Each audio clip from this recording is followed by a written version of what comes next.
Meeting to order. Please stand for the Pledge of Allegiance.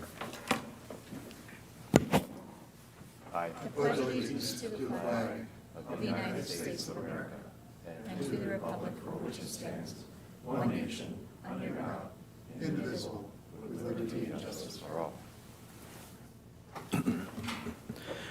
I'll just make a comment. As Vice Chair, I'll be chairing this meeting as Chair Pfeiffer couldn't be here. We do have 4 members of the committee who are here, 3 in person and 1 on the phone, 2 on the phone. Is that Chris as well? Okay, thank you for that. All right, so seeing that, we'll move forward with number 3, public comment. Nothing has been submitted that I am aware of, and David agrees. Moving on to number 4, approval of the October 3rd, 2024 Infrastructure Committee meeting minutes. Motion by Supervisor Gisselman. Second by Supervisor Soibert. All right, very good. Any discussion? Hearing none, all those in favor signify by saying aye. Aye. Aye. Aye. Aye. Opposed? Motion carries. Thank you. Item 5, there are no policy issues, discussion, and potential committee determination. Moving on to number 6, operational functions required by statute, ordinance, resolution, or policy. There are no items for A. Moving on to B, discussion and possible action by infrastructure to forward to County Board for consideration. First item, City-County IT Intergovernmental Agreement and Operating Agreement. Mr. Klein. So Jerry doesn't have a mic, so I'll talk while he's handing stuff out. So one of my other duties as assigned as your administrator is I serve as the chair of the City-County Information Technology Commission, and one of the tasks that we take up at least every other year with the new terms is to look at the CCITC intergovernmental agreement, the agreement that forms City-County Information Technology, which again is the partnership between Marathon County, the City of Wausau, and North Central Healthcare relative to information technology services. It's a Wisconsin Statute 66.0301 agreement, and then also the operating agreement, which kind of lays out in further detail how the commission functions. I apologize for the people that are appearing virtually, and Jerry just handed out in person some of the changes. We're not asking you, and I'll just be very quick, we're not asking you to move this forward today. I apologize for not getting it in your packet. It'll be in your packet in December. But essentially, we went through and just made some grammatical corrections, and I'm not going to go through them in detail, but we'll make sure we circulate it electronically to all the members later today, and it'll be in your... I did, Lance. Oh, perfect. So all the members have it. Realized it was missing in the packet. Yeah, thanks, Jerry. And if we want, we can go through those, but we're not asking you for action, just to make sure, because your packet, it wasn't in your packet, and in full transparency for the public, just to show them what those changes are. But really, they are operational and grammatical in nature. For example, the title for the leader of the head of North Central Healthcare is Executive Director as opposed to CEO, so we made that change. We referenced changing the commission used to have a different number of members, but the county board and the city adopted and revised intergovernmental agreement some time ago that reduced the number of members. So the definition of a quorum, the number of members that needed to be there for a quorum changed.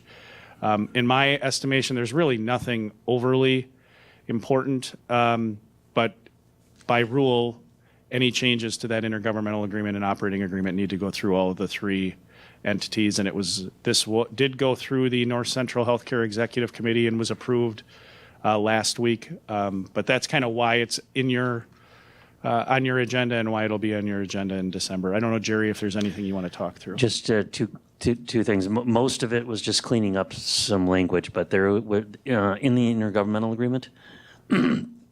There was 2 things that we did change. They're a little consequential, but they're just actually showing what the current practice has been since the whole time I've been here.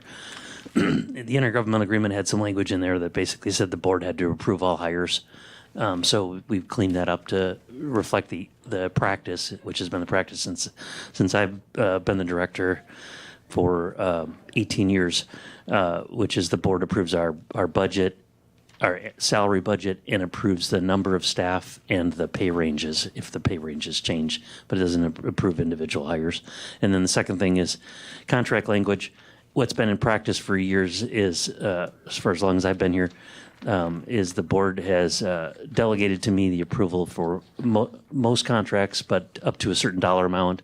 Usually, when I get over to the level of what requires a bid, I inform the board about it and then go over that with the board. And if it's any large purchase, the board does end up approving those purchases.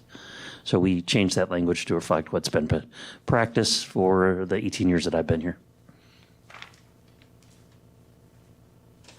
And as Lance said, this is actually the plan was to get this on the county board's approval in their December meeting, because I knew November was going to be all about budget. So this will be back on this committee's meeting in December. I'll make sure it's in the packet. I'll work with David to make sure that's in there. And then you guys can move it forward in December to the December county board meeting. Any questions on it? Yep. Does anyone have any questions? That was very nice, Lance, to say that it was his, apologize for not in the packet. That was my fault.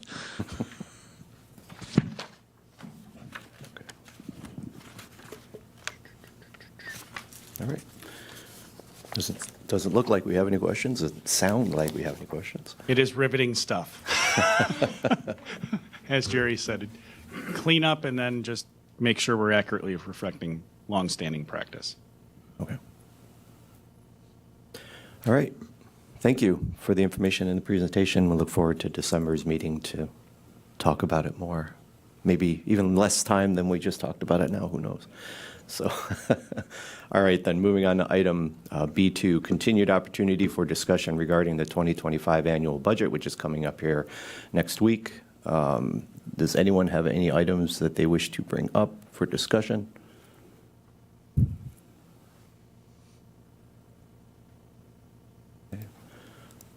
All right, if not, I do have one item to bring up for discussion. I don't know if some of you are aware about some information that we've received regarding the wheel tax and reserves and such, and so I did feel it would be necessary to have a discussion if we could. If there's just a general discussion about the funds and possibilities, and so I know we've talked about the wheel tax before, but I did do a little bit of research, and I know Supervisor Sorbert has spoken about the wheel tax before from a historical perspective. But I'd like to have a discussion about what the possibility would be to move in a direction of potentially eliminating the wheel tax. And if not eliminating the wheel tax, ensuring that we tax our constituents properly. So maybe a give and take there in order to still maintain the roads, but also reduce the amount that we have in excess.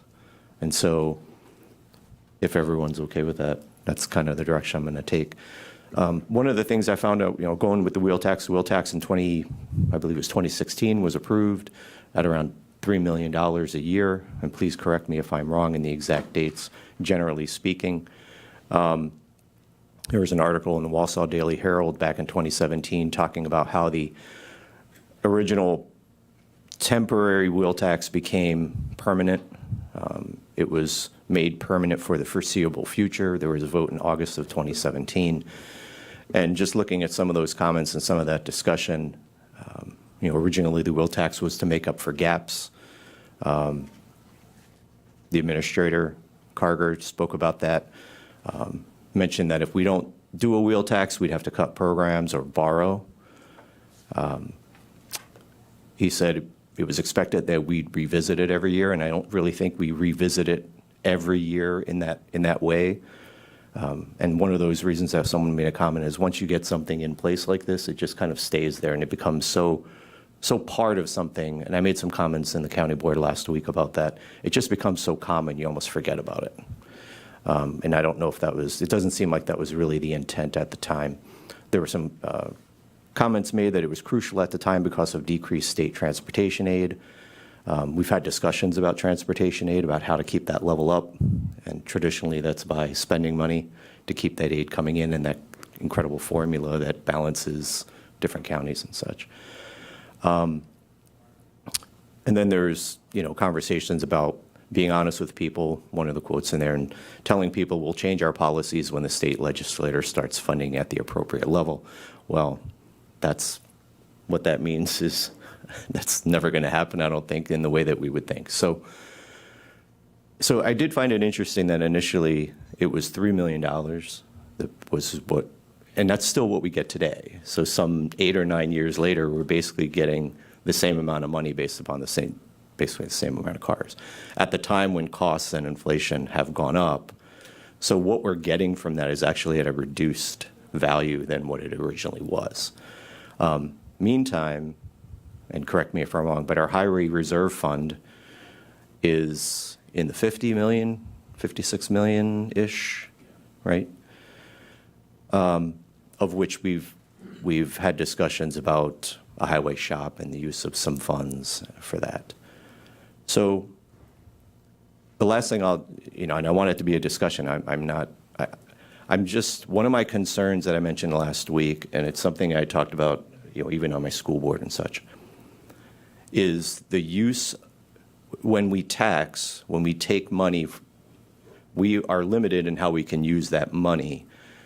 And to create, if we take money and we move money into excess, into these reserves, if we keep on putting extra in, really what is the intent of that? The intent of taxing is to tax for need, and that need can be debt service and that need can be future projects and such. The wheel tax was put in place to fix roads. And so I just want to make sure that we are taxing people appropriately to fix roads and not taking money and then putting it into a reserve that potentially could go to building a new shop when that's really not the intent. So those are some thoughts, and if you want If I may, I think it's a great conversation to have about, again, what are the revenue options? What is our long-term strategy? And a credit to, first, I totally agree with you, Vice Chair, that we should have a sound conversation about all of those things. And the wheel tax largely, certainly predates me as administrator, but I was involved in some of the conversation, and you're absolutely right in terms of how it was initially implemented. My recollection was a conversation at the board about what are our needs, particularly relative to roadways, and you did a nice job of kind of laying out the history that we all know, and the history is largely still accurate, that transportation aids and shared revenue funding from the state fall far short of what the initial promise of that partnership was intended to be. So what are the opportunities, or what are the ways you deal with that? And Marathon County, we all know, is not only large in landmass. Congratulations, you guys, all of you, we own a lot of roads.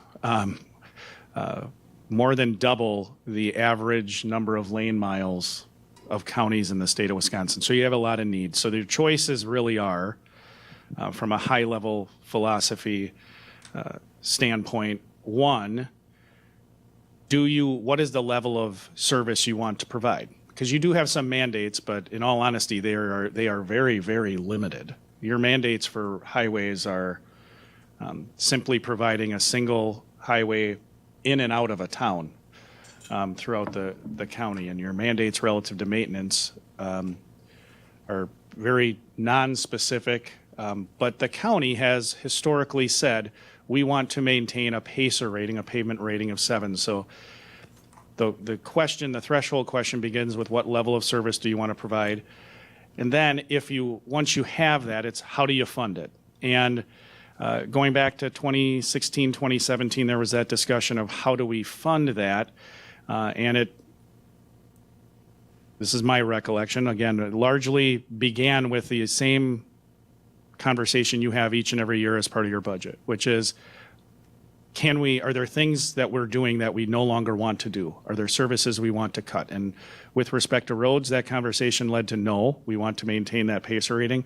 And there wasn't sufficient other program revenue to divert to fund the roadway need. So that left, how are we going to fund our necessary roadway improvements? And this is going to be not surprising to anyone. There's no great way to do that. No one loves paying, whether you call it it's a tax through the vehicle registration fee or your property tax. But essentially the two avenues that were discussed back in 2016, 2017 are one, the vehicle registration fee, and two, borrowing, because you don't have operational tax levy ability to fund those needs. And the analysis that was done at the time showed that the incremental cost to essentially procure the $3 million to fund half of your bituminous resurfacing budget each year for the vehicle registration fee amounts to less than $21,000. It's essentially 17 cents of every $25 we pay to the state to collect those fees for us, and there's no staff time to do that. So relatively speaking, a pretty efficient way to get those funds. The flip side, borrowing, if you think about it, $3 million for easy math, 1% interest rate, even if you ignore closing costs and other associated administrative fees, 1% on $3 million for interest is $30,000. So pardon my language, but the least crappy way to get $3 million of those two is the registration fee. That was my characterization of the conversation back in 2016 and 2017, and I think Vice Chair Dickinson did a very nice job of laying out, hey, historically this was going to be a one-year piece, and then it was essentially that one-year sunset clause was removed by the county board. The idea of what do we do moving forward, I think we can do a better job as staff of bringing forward. This committee historically went through a couple of years ago a 2050 roadway maintenance planning exercise that, again, demonstrated something that I think everyone knows, which is there's not enough funding available through the state and through the operational tax levy, and even through the vehicle registration fee to fund the ongoing needs of the county relative to roadways, for the reason one of the reasons Supervisor Dickinson just referenced, Vice Chair Dickinson just referenced, that people aren't buying 0.4% more cars every year. Inflation goes up for our costs in excess of 4% a year, but people aren't buying. We're not having that large influx of the new individuals moving to Marathon County, buying cars. So your collections under the vehicle registration fee are pretty flat. Similarly, general transportation aids and shared revenues have historically been pretty flat.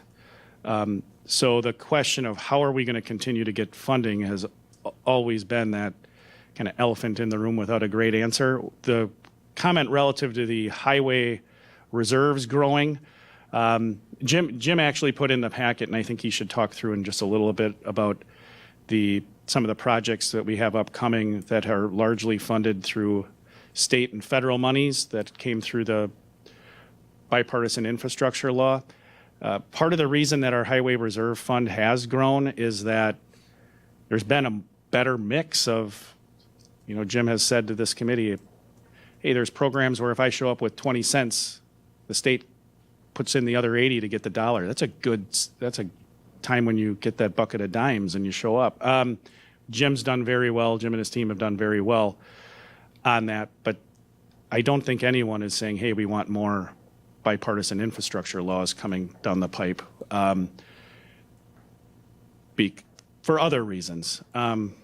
Thinking back that was spurred by the pandemic is, again, a big one. We don't want another one of those. But relative to the Highway Reserve, I think Sam is also our finance director is also going to put together a presentation for kind of some of the reasons that Vice Chair Dickinson referenced. Enhancing our understanding of what reserves actually are is important. There are some funds, certainly within that $50+ million highway reserve, that are listed as the reserve under the audit, but are limited actually in what you can use them for. They're not, you have to book working capital funds, working capital and having a reserve is essentially, you think about it like you have money you need to hold for cash flow that we need to make sure we have as projects. When Jim has a project, and he'll go through the list that's in your packet on the last page, not all the bills come in at the same time. We need to have funds in the reserve to pay the bills that come in. We also need to set aside depreciation on equipment for a whole variety of reasons, but the simple explanation is the state makes us do that for our chems reporting. And then the other part is it's good to have reserves for those situations that come up when you have big expenses that you don't want to dip into the general fund reserves for. And you want to have specific highway reserves for those things, like culvert washouts that we had last year that were $500,000, or bridge replacement, I should say, that was $500,000. So we need to do a better job on the staff side, and I need to do a better job of kind of going through and really breaking down what's in that highway reserve. But to the vice chair's point, I think there's a really good opportunity to sit down, particularly with the highway reserve, and say, what is the strategy between this committee and with HR Finance? This committee has talked about, and HR Finance has received a presentation as well about relocating the highway shop. And I'm not going to get into the details of that, but that is a project of high need that is going to be just shy of $60 million. How much of that project does the county board want to fund out of reserves? And how much do you want to fund out of borrowing? You don't have enough in reserves to meet your necessary audit set aside, your working capital set aside, and fund the whole project with highway reserves. That I would tell you as your administrator, sometimes my job is to say, hey, that's a really bad idea. That would be a really bad idea to use all of those funds to build that building. But I do think it's a very good idea to use a significant portion of them for that construction to limit borrowing costs, or the need to borrow, I should say, because again, that's the least crappy way to fund that building. Right now, if we go out to borrow and we borrow at 4% on, let's just say, $30 million, essentially half the cost of that building. That is a significant increased cost as opposed to using funds that you have in reserve that you have been setting aside, that have been growing in large part because of the funding we've gotten from the state. It's prudent for the taxpayer to spend those down, but do that in an intelligent way. And as part of that conversation, have a conversation about the vehicle registration fee as well. Again, to the transparency point that the vice chair brought up relative to the public, I think the board did a good job in 2016 and 2017. You had frequently asked question sheets. There were presentations at the county board, but that was 8 years ago. 2016 was 8 years ago. Making sure we continue to kind of explain why that fee is there makes sense if the board wants to keep it. The other conversation is if the strategy is different, we just need to know what that strategy is. I was meeting with the chair of HR Finance this morning, and I think that one of the things I'll do later today is reach out to my colleagues and just confirm there are other counties. There are a lot of counties that have vehicle registration fees. There are a lot of counties that borrow. But I can get some information on what those short-term borrowing rates are to just truth test the long-standing belief that paying interest and closing costs is more expensive than the vehicle registration fee. So that was a long-standing or a long rambling explanation I agree with you, Mr. Vice Chair, that there are things to do and things to look at moving forward to make sure we're sustainable. That 2050 plan, I don't know if when you guys read it that you felt any differently, but I looked at it and like, it's not a sustainable funding system. And I would agree with you that I don't think we'll ever see the day where we turn around and say, hey, the state is funding everything just as much as we would like them to. With that, I know Jim has his project list in the packet, but I certainly don't want to jump to that before other members offer comments. Sure. Now, Right before, I just wanted to ask one question. So the intent of the wheel tax was not intended to fund the highway shop through reserve funds over the course of 8 years, correct? Correct. Okay. Every dollar, by statute, every dollar that comes in through the vehicle registration fee is limited to what it can be used for specifically. It has to go to highway and it can go to bridge maintenance, but we have in Marathon County, all of it has gone to our bituminous resurfacing program or our repaving program. Essentially, it's about this year in 25, it's planned to be 50.2% of our overall paving budget. Just then the last comment, and I'll let Supervisor Soiber go, and that is there are 13 counties that have a wheel tax in the state of Wisconsin. One recently gave it up, I believe Lincoln County, right? They sunsetted that or are in the process of. And then 40 or so communities. No communities around here, although Wausau just recently had a discussion about their own wheel tax. So just throw that out there. But Thanks, Vice Chair. That was my first year on the board, and I was on the infrastructure committee that implemented the wheel tax. And the big argument was, is it a wheel tax? Is it a user fee? Is it a maintenance fee? Exactly what it was. Well, everybody liked to call it a user fee instead of a tax because we didn't want to associate that word tax with what was going on. The big question is, back then, when we first voted it in, it was supposed to be extra surplus funds that would go directly to the highway department. And all of a sudden, if you look back, money was taken away from the highway department to the amount that the user fee was. If you look back, that's one thing. So without that user, it would have been on the tax rate. It would have been on the mill. So now it's probably worth 70% of what it was back then, 65% of what it was back then. And it still has to go to highway, you know. And my thing is at first, a lot of people were opposed to it. And I think a big thing that swung us is that instead of putting it on the tax roll, where everybody does not pay equally, if you just look at this room, somebody might have a $200,000 house, somebody might have a $600,000 house. So that $600,000 house would pay more towards that than what the $200,000 house would. So, I mean, it came down to pretty much that, and then we voted it in. And then the next year, we took the sunset off. So there was no more ending. But the only question I have now is on that $56 million, how much do we need in reserve? Nobody's, the solid waste department, everybody thought had all kinds of money. And you can, we've got all kinds of money. And when we looked at the figures, they're broke. We're broke. So we've got to raise rates. And do we want that to happen to the highway department? I mean, we have to know how much of that $56 million has to be there to cover our butts in case of a massive storm and things like that. Thank you. Thank you, Mr. Vice Chair. I totally agree with you. I think that's the need to look at is what really amount do you want in reserves.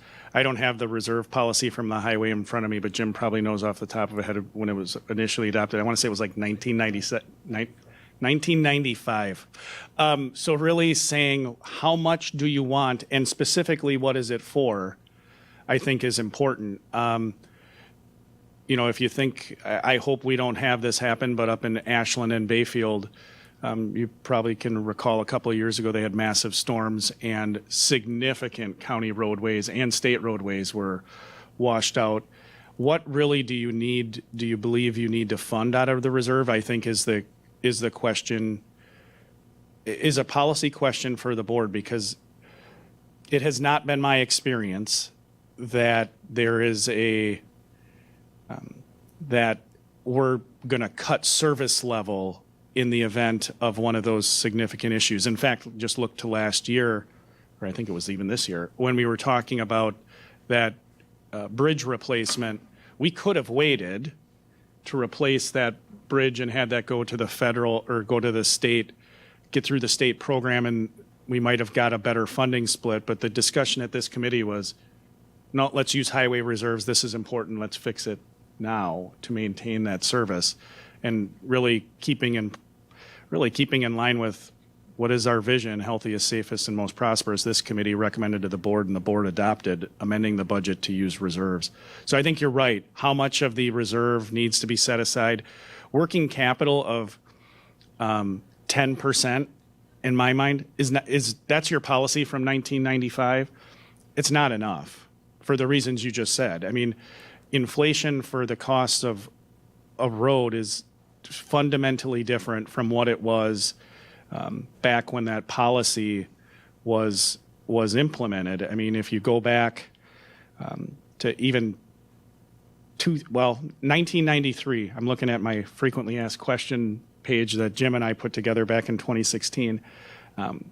The replacing a mile of roadway was $75,000 in 93, which is pretty close to when you adopted that working capital policy.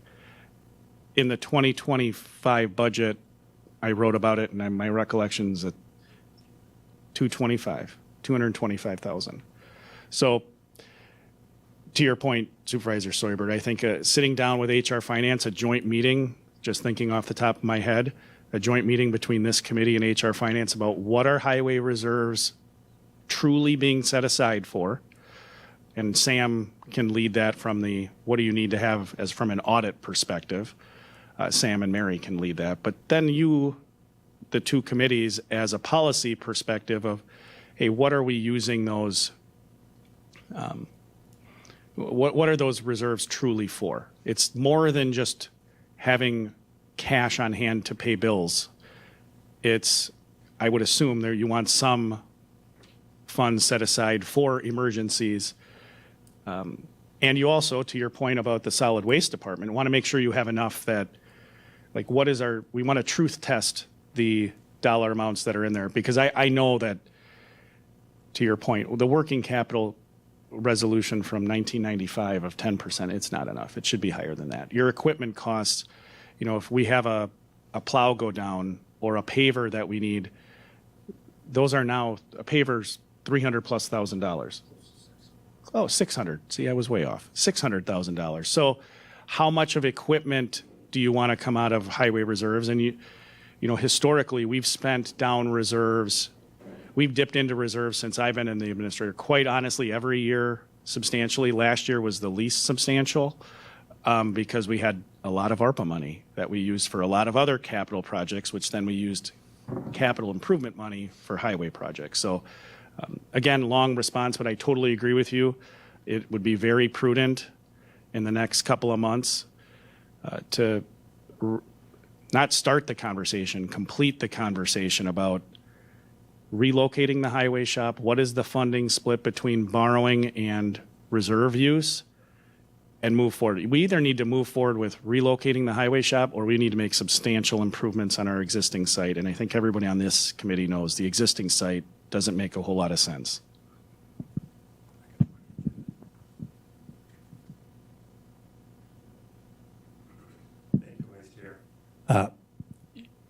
My question goes back to that 56 million. If we decide operating capital is 30 million, that's just a hypothetical 30 million operating capital to keep for paying bills. What number do we need for an emergency? Say if we kept 10 million for an emergency, and all of a sudden we have an emergency that's $20 million. Where does that extra 10, does that become available where? If it does become available, and how would we handle that?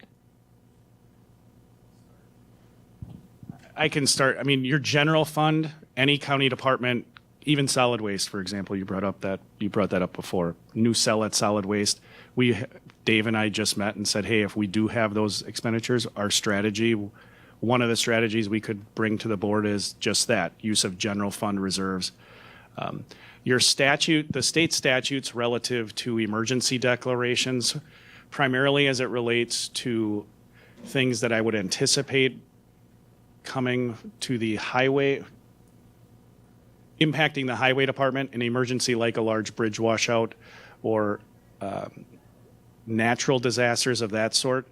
There are exceptions to the levy limit, this is a test question, and I don't want to take the test. I want to look at the statute, but I know there are exceptions to the levy limit for emergency expenses incurred in an emergency, that in the year following that emergency, you can pass that along and collect the costs associated with that emergency and the mitigation of its impact on the levy, which essentially would then be a cash flow issue like you just referenced. How much do you fund out of highway reserves when you need it? How much then do you fund out of the general fund? And then what's your ability to recoup those funds after that point to replenish that capital? But I can look into that, but I know that is one area, and I don't know, Jim, I know there's also state funding that comes available, disaster funding. Yeah, there is disaster aid funding that would become available. Very seldom is that 100%, so you'd have some share in that. Just to put hitting a few points that were mentioned earlier today, what is the value of our system right now? I don't have in today's dollars, but off our reports that we need to report to the state, the value of our highways, the roads themselves, are $110,394,235. With that being said, that is what we actually paid for those roads. So some of those costs are 20 years old. So they're depreciated. That cost is depreciated 57%. So you got to more than double that for what our roads are. Our bridges are valued at a little over $37 million, and that's depreciated almost 75%. So that number is probably going to triple. Between the culverts, bridges, and roadways, the value of our system is $174 million. And again, that is greatly depreciated. So you probably almost have to double that it's not a matter of if. We are going to have a storm. Tom's familiar back in the early 2000s when we got 11 inches of rain out in God's country. We lost multiple roads, multiple bridges, culverts.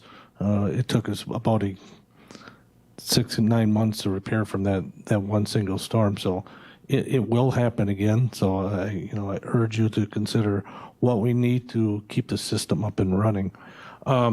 Lance also mentioned, and it's in part of the packet, is the projects. I've talked to you many times about, if I bring a couple dimes, you're going to give me 8 dimes. Well, the dimes are going to come due here pretty soon, and there are a lot of dimes. And we don't have all the projects paid for this year, but we got a little over $2 million worth of projects coming up that we need to pay for yet this year. In 2025, we have 7 projects, a little over almost 2.2 million. In 26, we have $1.7 million worth of projects coming.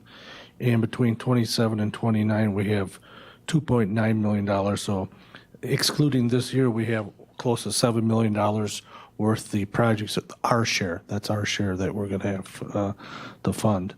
Now, the bipartisan infrastructure law expires 2026. We did very well in this bill, better than any other bill. In my experience, as long as I've been at the Highway Department, I've never seen a bill when it expires gets over. So I'm anticipating this thing will probably be extended maybe 1 or 2 more years after that. That's a major bill, so it's going to take a lot of doing. Maybe they'll end it in 26, but my guess is it'll be reauthorized a couple times. With that reauthorization, we're probably going to get 2 more kicks at the can. I have a lot more bridges popping up right now that can be replaced because of inspection reports.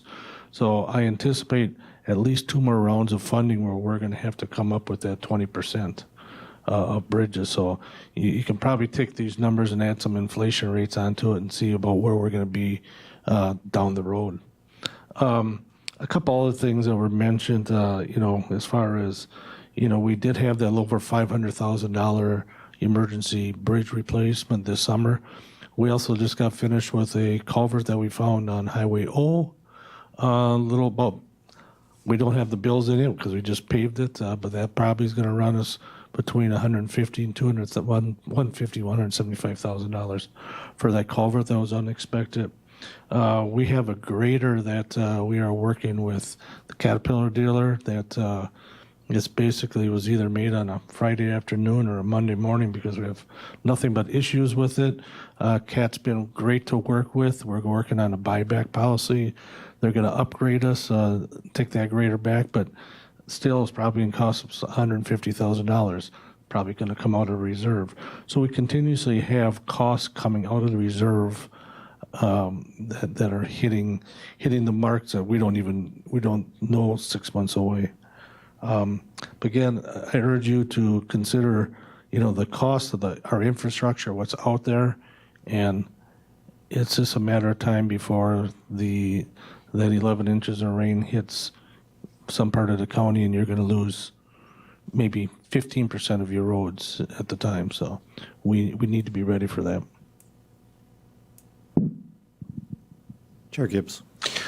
Thank you, Vice Chair Dickinson. So I think this is great conversation. I think what it is, all of the discussion that we're having lends itself to the appropriate discussion, and I thank the Vice Chairman for bringing it up, is what is the appropriate level? And so because the one thing that, when I've been on the board a significant period of time, one of the old individuals on the board, and many of you may not even know him, name was Frank Zebro, and very old, wise, conservative, fiscally conservative individual made a comment that stuck with me one time, and it's very appropriate.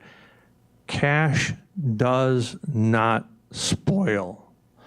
But the thing that this discussion brings up is what's the appropriate level under today's financial situations and today's financial costs and today's financial situation. We know that the levy limits that have been imposed by the state really hampers government from being able to potentially, in some cases, generate the operating revenue needed. However, it has other avenues, and one of them was the dedicated registration fee that specifically is going to highway. Now, again, as alluded to in the public, there's a quote that it's excess. Well, I don't know that we have had that clear determination that it's excess, because we haven't had the discussion on what's the appropriate levels. So I encourage us to have those discussions and figure out what's the appropriate level, update those. I know we have talked about this historically on all of the fund balances as far as what's the appropriate level. So the thing that I do know, when you start talking about accounting, numbers are numbers. However, all numbers are not equal. And what I mean by that is when you talk about dollars set aside in reserves, you have dollars that have limitations. And those limitations are imposed by in some cases, where those resources come from, whether they be opioid dollars, whether they be ARPA dollars with restrictions that the federal imposed upon them, whether they be grant dollars, where there's exclusively dollars that are set aside for specific projects. And so I think we need to have that meaningful discussion about what the appropriate levels are, and I appreciate the Vice Chair for bringing it up. All right. Good, Supervisor Robinson. Thank you.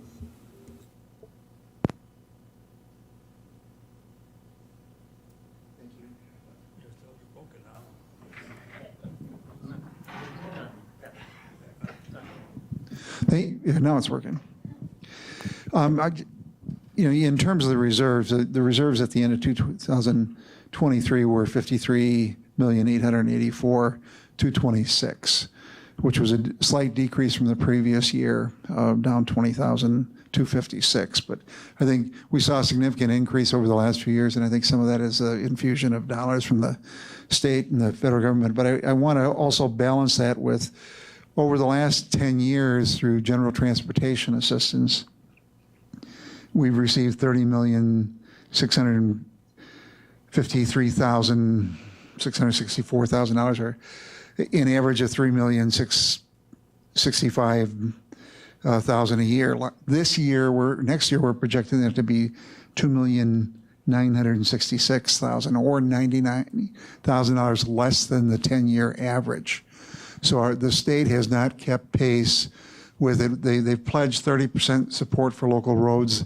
Jim, we're less than 17%. And I think the discussion on the appropriate level of reserves is important, but I think we also want to be careful as to how we're going about funding our programs going forward. And I think I would support that discussion between the two committees.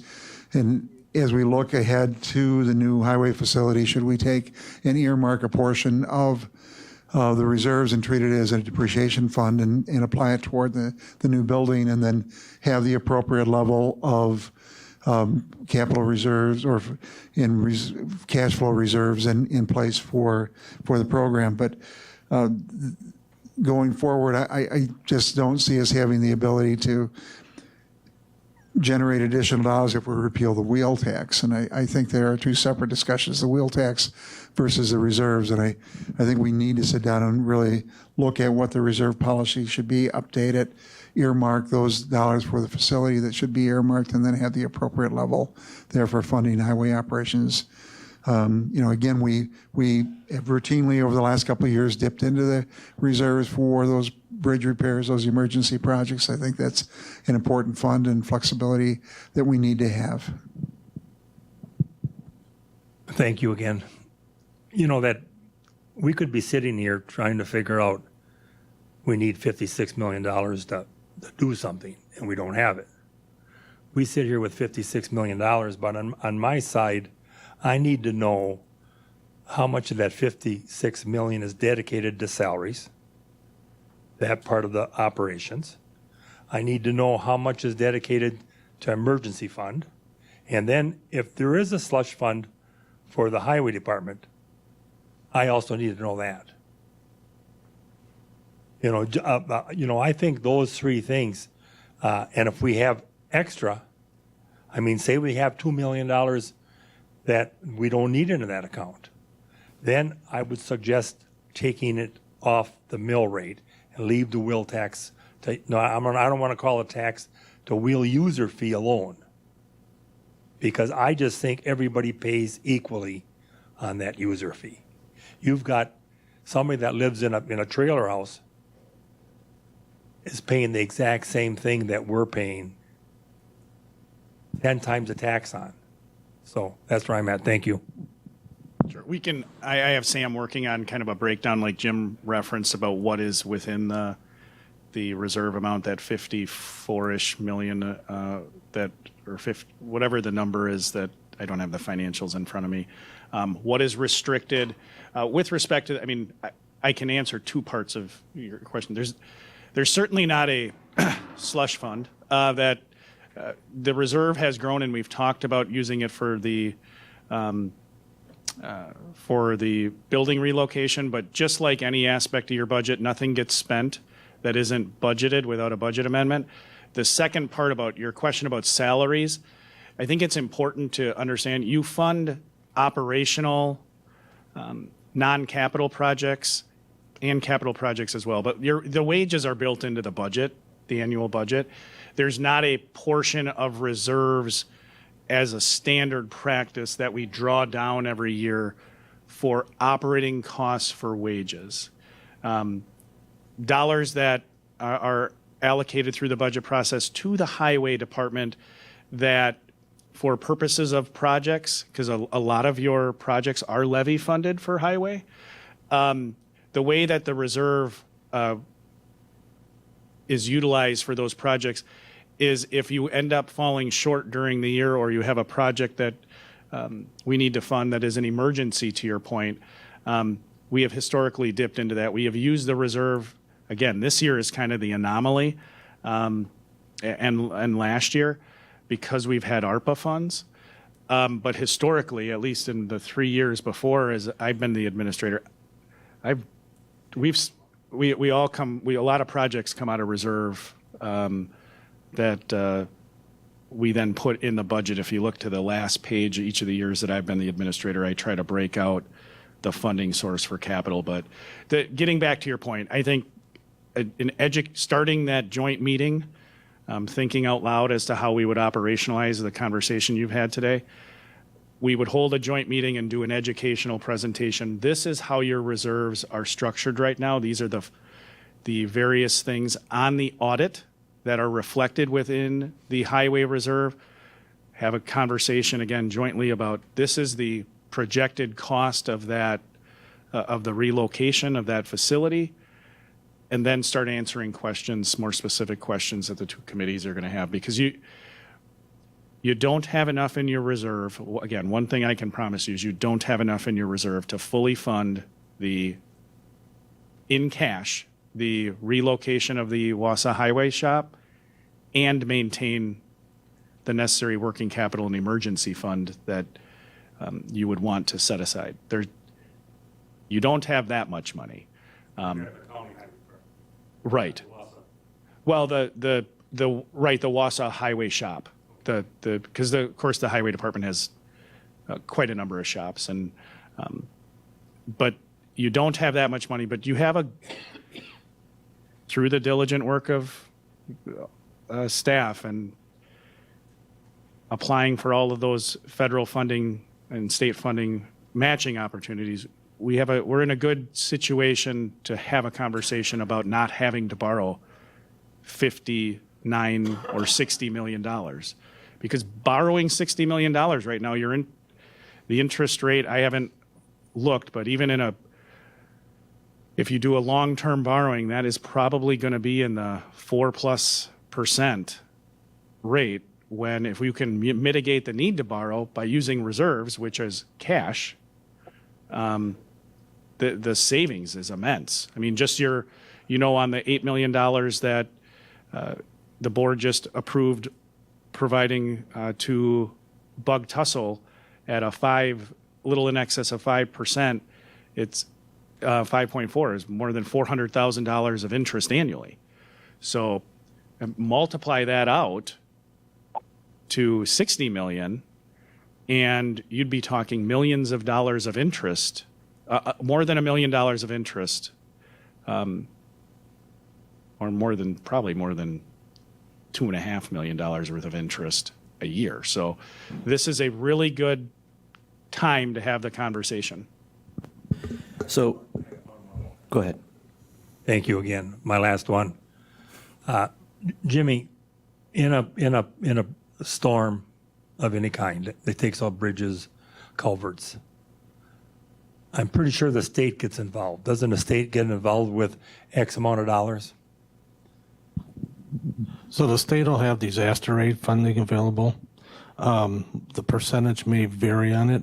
I believe we sometimes receive, what did we get on Highway N? 75% of the replacement and 50% of the improvements. 75% of the replacement, 50% of the improvement. We generally always have an improvement on those. So there is funding available if they declare a disaster in your area. Oh, isn't there quite a time period to get that money from the state? It depends on how big the disaster is.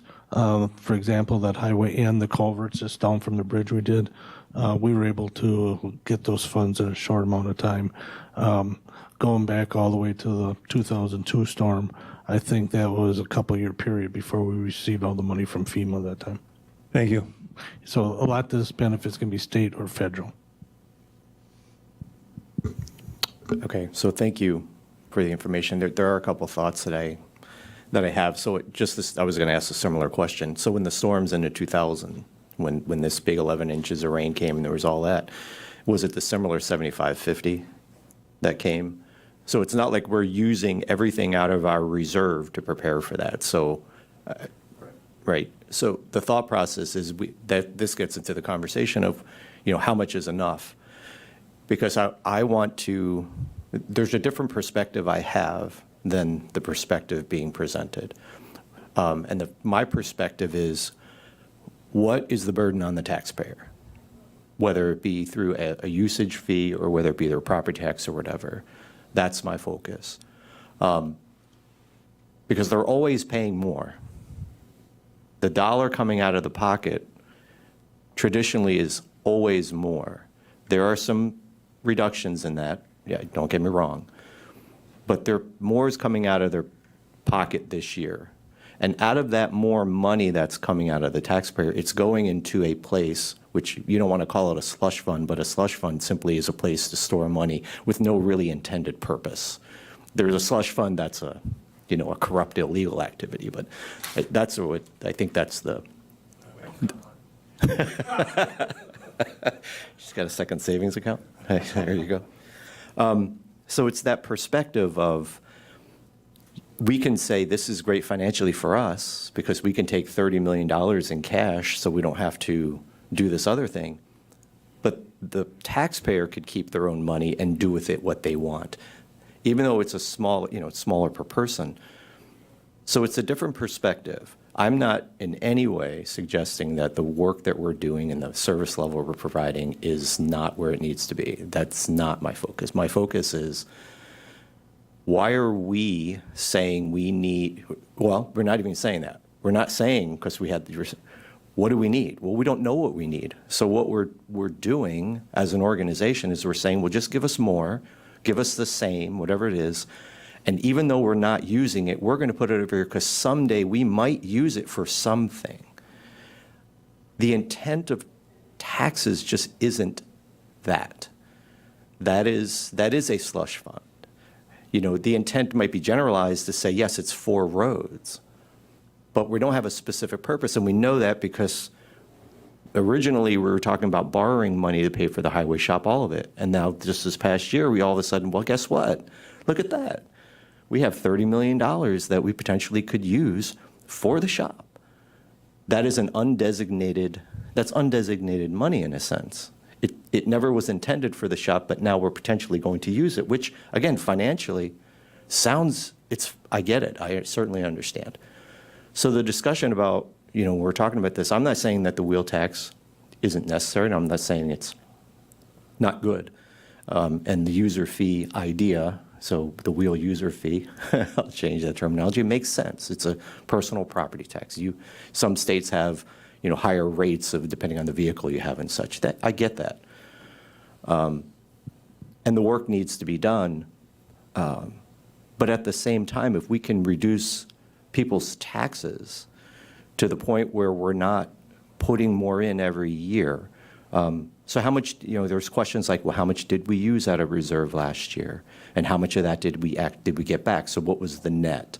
Is it hundreds of thousands of dollars? But then we can also have the discussion that if there is a disaster, that of something of that level, there's going to be additional money that is provided. So there's that.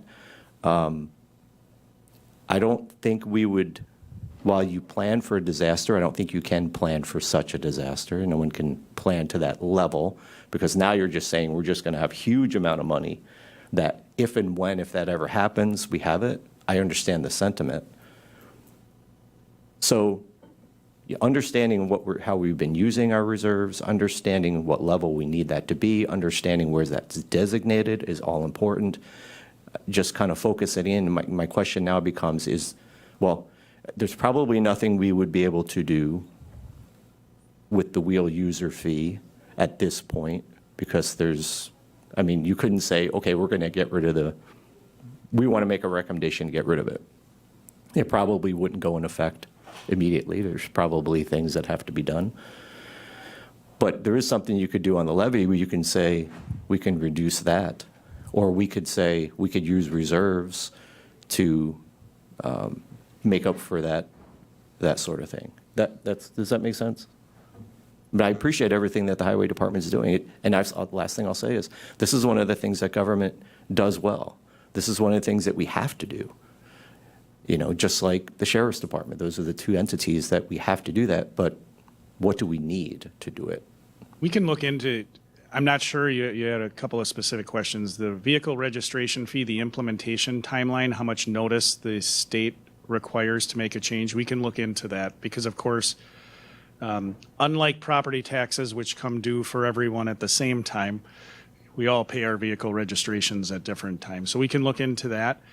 With respect to process on the levy, great segue into what I hope is my last comment. If anybody does want to make a budget amendment, just please reach out to Sam, the finance director, corporation counsel, or myself to talk through how to do that. You certainly can do that. Your budget's not adopted as of yet. And I think, again, to echo the same sentiments that I think everyone is saying, this is a perfect time for the conversation because my sense is there are perhaps the approach, the philosophical approach of, excuse me, the board in the past of having, to Vice Chair Dickinson's point, having money set aside, like, hey, we want to make sure we have enough. I mean, you used to build bridges in cash back in the day, pre-levy limits.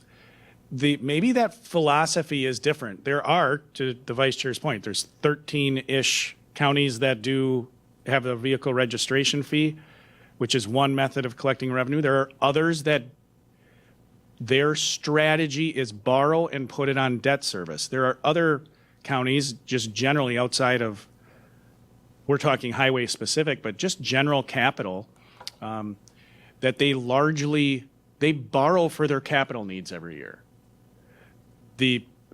And they budget, to your point, budget tighter, arguably let maybe allow a taxpayer to have that dollar in their pocket a year longer, but your debt service then, the flip side of that is, well, you pay interest and borrowing costs. But that's a strategy that, as long as we're consistent in our strategic approach, from an administrator perspective, either one will work. What we can't do is try to do both.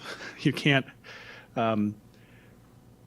unless you're not going to fund your needs. I mean, start with the underlying conversation about services and service level. And once you have that, then you talk about, again, and I think the board did a great job in 2016 and 17 about that. You said, these are the needs. This is what we want to do. What's the least bad way to get the revenue to do it? But we just need to make sure we pick one and then do a better job. What I hear a lot of this is a really good job of making sure we revisit the strategy and the rationale for the strategy, because over time, maybe the strategy changes, and then you just talk about how you do it. From an operational standpoint, if our strategy is put it on debt levy versus have the reserve funds and spend down to an amount every year, that's fine. Let's pick one. You hold me accountable for making sure we do it. But the conversation certainly ripe, very ripe for this exact conversation you alluded to, Vice Chair. Thank you again. I don't think a lot of the supervisors know that all vehicles don't fall under the user fee. I don't think pickup trucks. Farm pickup trucks do not pay that user fee, but everybody else does. Quiz question that I was ready for. Buses, motorcycles, mopeds, motorhomes, low-speed vehicles, and trailers are exempt. Trucks registered at more than 8,000 pounds or registered as farm or dual-purpose vehicles are exempt, as well as your antique, collector, driver education, historic military vehicles, hobbyist, low-speed vehicles, Medal of Honors, municipal, state-owned, all exempt, as well as tribal-owned vehicles. Just off the frequently asked questions page that I knew there were going to be questions, or I assumed there'd be questions about it. We did a lot of work back in, to your point, Supervisor Soibert, a lot of work back in 2016 and 17 with the board members. And you had a very difficult there was a lot of, I recall that, I had just started at the time. There was a lot of political will in that room. I give the board credit. It was a hard conversation, and you made a decision that you put a lot of thought in, but it's hard to get all members of your constituents to understand all that thought. But it's been 8 years since then, and people forget. We need to do a better job of having that information out about why you're taking the strategy you're taking. That's state law. Yeah, correct. Right. State law. Okay. Any other comments from the supervisors? Supervisor Hardinger or Vol, do you have any comments? Nothing for me. Thanks for asking. Okay. No, Vice Chair, but I really appreciate the conversation. It's been a lot of information to digest, and it's coming at a good time. So there's really no, I wouldn't say there's any action that we would need to be taken other than it looks like we're making and maybe we need to vote on this, I don't know. It seems like we're making a recommendation to review this at some point, generally speaking. And then with, as it was mentioned, if someone wishes to go with a amendment, then that would be on them to work with the administrator for the board. I mean, I don't think we as a committee are in a place to be doing that, but the conversation, I think, is important. Supervisor Rob. I would just offer to reach out to both you and Chair Pfeffert and try to get that meeting scheduled. I think it's important we do that yet this calendar year. Just otherwise things get lost, and so we'll look for a time when we can do that. Okay. Thank you for that. All right. I think we're ready to move on. Good? All right. Thank you, everyone. Then item 7. Item 7, educational presentations and committee discussion, broadband projects and BEAD grant updates.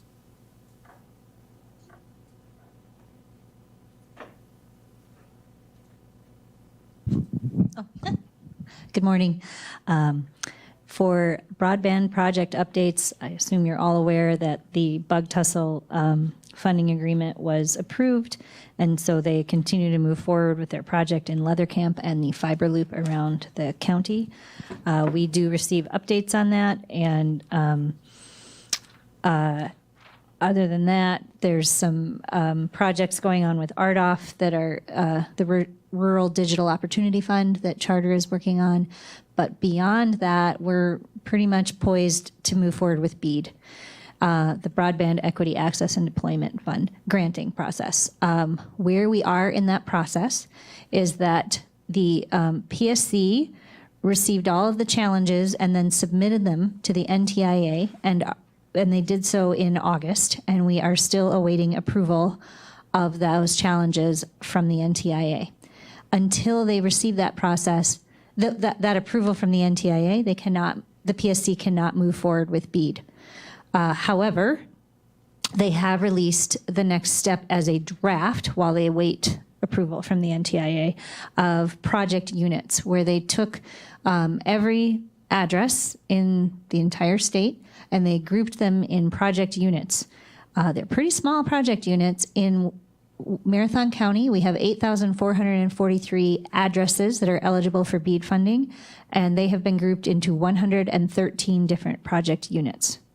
So what that is a group of addresses that the PSC has released once it's finalized, and the internet service providers can decide which project units they're going to undertake and approve for BEAD funding.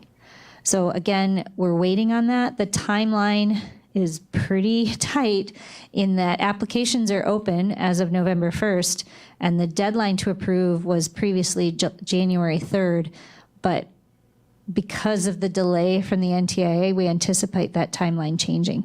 The overall timeline for BEAD is that starting in January, they'll start reviewing applications for what they call round 1, which is fiber to the premise.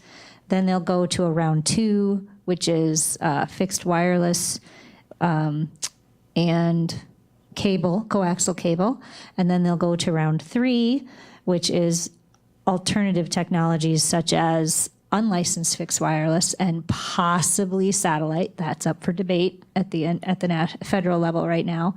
And then round 4 would be if there's money left over. The interesting thing about this process is that once the process, round one begins, they're not going to release any information to the public until they complete round 4 and then send it on to the NTIA. The reason they're doing that is there will be negotiations during that timeline. We call it the quiet period, where the PSC will be going back to ISPs to encourage the internet service providers to apply for areas that maybe were too expensive or the internet service provider didn't apply for. So, big story is that the timeline, we're still sitting on it. We're hoping it picks back up. They have extended the timeline for county and community endorsement until January 15th. We are still hoping we could do it by December. I mean, January 15th with the holidays thrown in is kind of late, but we're going to try to facilitate. I will do my best to connect the internet service providers with the communities that are looking to be covered through BEAD, so that we can encourage community engagement. And then we'll be bringing, once we identify who is applying for where, we'll bring information forward to the county. I have reached out to the internet service providers. There are 6 that we know of that have confirmed that they have applied for, they've submitted a letter of intent for BEAD. So there are 6 that we know submitted a letter of intent, and we also know provide coverage in Marathon County. They have not, due to rules against collusion, they're not stating, oh yes, we've applied for this county, and yes, we're going to submit for you to your county. So I have reached out to all of those internet service providers, asked them if they are willing to start talking about areas. The response I have, those who have responded have said they are waiting until the project units are finalized. So we're still in a holding pattern. Big picture, we anticipate the funding process to be done by August 2025, meaning the application and the approvals. Then it'll go to the NTIA again for approval. We don't anticipate construction starting or any project starting until 2026. So to put it in perspective, they've got the $1.055 billion available on a statewide basis. So what they will do is they will start with round 1, fiber to the premise. They will look at it as their competition, they'll negotiate, but they've got for each of those 113 different project units an estimated cost of what it should cost to provide service to that area. They will give preliminary approval to potentially one internet service provider. We won't know that. They'll have negotiations. They'll go to round 2, fixed wireless, coaxial cable, and they'll try to get more of the areas covered. And then they'll go to round 3 to do the other technologies. But they're going to continually negotiate with parties that may have received preliminary approval for the fixed fiber to the premise, with the hopes of serving all of the 206,000 locations in the state, and the 8,443 locations in Marathon County. I don't know how it'll work, but it'll be an interesting process. We won't be party or privy to the information that is going on there because of the anti-collusion rules. There's a possibility that some of the internet providers may contact us and ask us to partner financially or in some other way. We've heard rumblings of that, but nobody has come forward. So anything that along those lines would need to come through this committee and ultimately the county board. So we're all learning. As for how this impacts the county and you all as leadership, our goal is to bring information to you at the December 5th meeting, if we have it, and begin the process of engaging, of reviewing what projects we might endorse, which strengthens the application of the BEAD project. And also, there could be discussion whether or not there is some money to contribute it to it, whether or not the county wants to contribute money to it to make it more appealing for an internet service provider to cover such a costly area. But we don't know until we get those finalized project units, and the PSC may modify their timeline. However, the official BEAD rules is they have to finish the process by the within 365 days of receiving their approval of their volume 2 for BEAD. This is Wisconsin, and that is July 30th first. So they're under a tight timeline too. Does anybody have any questions?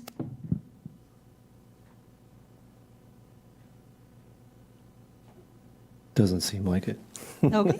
A lot of information. I guess the question I would have is, so is there a specific ask for us as supervisors to move forward? Okay. So we may be asked to consider financial participation or endorsement, but at this time, we don't have anything, Supervisor Dickinson, because we don't know who's interested in what.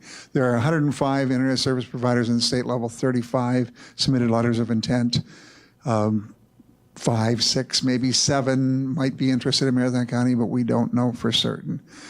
There are 12 points. You need a minimum of 40 points in the scoring to be considered. 12 points are for community engagement.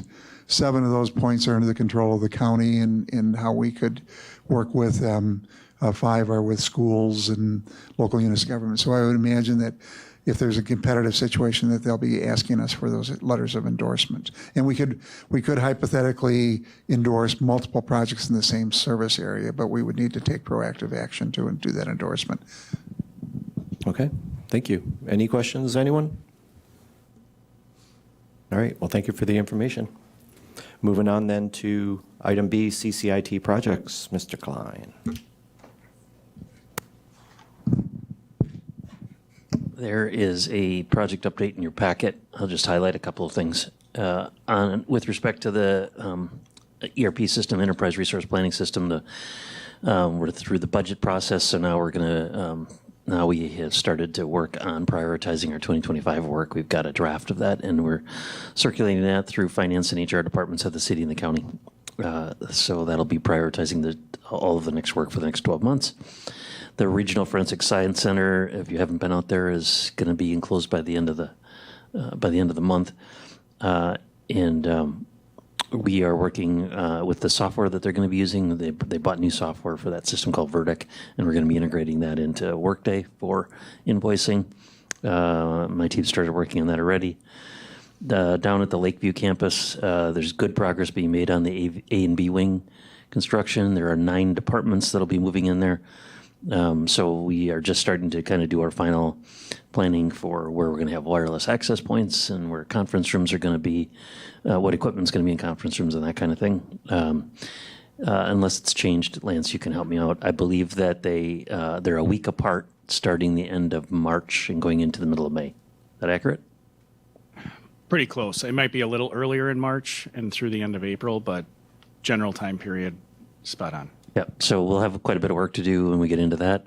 So next year, kind of those 2 themes in my mind are spring moves into Lakeview and then fall moves into, or late summer, perhaps falls moves into Regional Forensic Science Center. The 911 system, we have 3 projects going on there. One of them has been painfully delayed by Frontier not getting their work done. That has to do with the AT&T EZNet. We're trying to switch over from Frontier circuits for our 911 calls to AT&T. They're called SIP trunks. They're digital trunks. That has been, I can't tell you how long it's been taking. It's been awful. But we have 2 other projects going on that affect 911. One is a new software technology that we're putting in called Red Sky, which will, when 911 calls are placed from any of our buildings, will help dispatchers get more detail about where exactly in the building the 911 call came in. And then once we finish this EZNet project with AT&T, we'll be looking to enable the ability to take text messages into 911 Center. So that'll be sometime in 2025. We have basically finished all of the fiber work around the library in 210 River Drive. We will be, once CPZ moves out of that building, we'll be ready to abandon that part. We basically have moved our downtown fiber ring so that it's no longer going to be part of, so 210 River Drive is no longer a core piece of it. So that whenever the county board decides what they want to do with 210 River Drive, that won't cause us a problem. So we've been working on that project for the last couple of months. We continue to move people to .gov email addresses. We'll be done with that in about 6 weeks, I think. They're moving about 80 to 100 people a week. Jim's highway cameras are up, but we have one change to make to them, and we had to order a slightly different piece of equipment to make them work. That equipment is on order. And then the mics for this room have been on order for a couple of weeks. I haven't got an install date, but they're coming. That'll be replacing these mics with new wireless mics that look like that.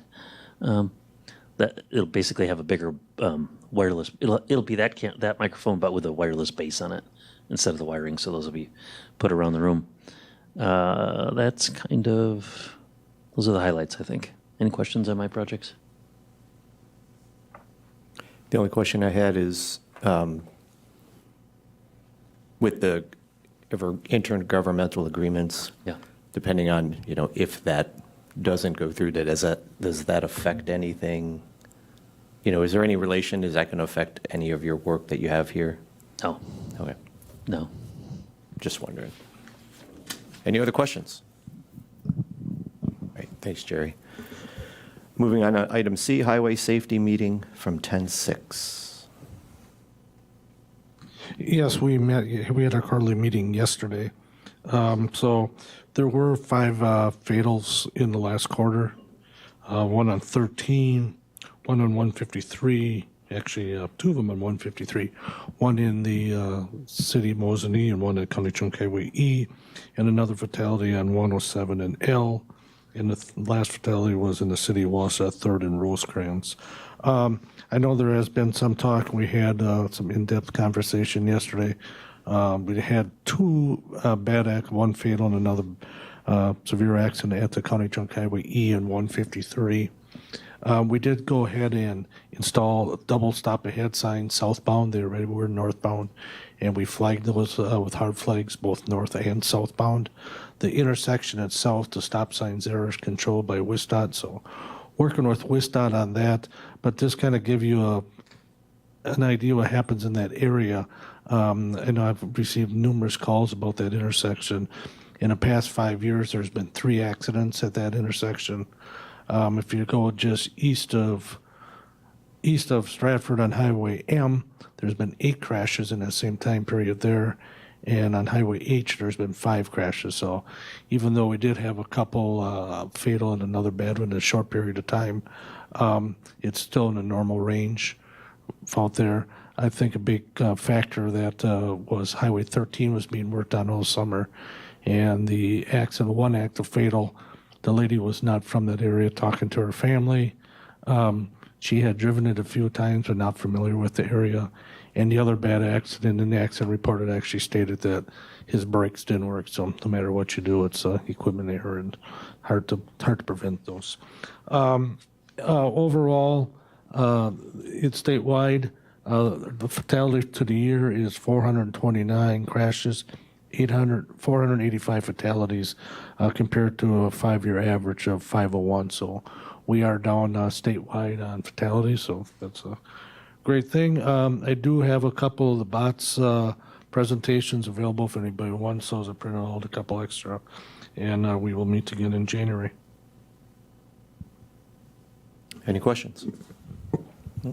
Thank you for looking into that. I know there were that particular E in 153, there were some community members who had reached out, and I appreciate them doing that. Interesting that, it's that flat, it's a flat road as opposed to like M and H, they kind of get a little into the up and down, but that's just me just making a comment. So, all right. Any other questions or comments? All right, then we'll move on. Thanks, Jim. Then item 8, next meeting date and time, announcements, future agenda items, committee members asked to bring ideas. If you have anything now, or you can email those to Chair Pfeiffer or David. Next meeting is scheduled for Thursday, December 5th. I would assume we'll have something for that, but you never know. So keep your eye onto your email, and we'll go from there. I'll be moving on to item 9. Motion by Supervisor Sorbert, very energetically. Do we have a second? Do we have a second? All right, Supervisor Gisselman, we're on there. Any further discussion? Hearing none. All those in favor signify by saying aye. Aye. Aye. Aye. Opposed? Motion carries. Thank you, everyone.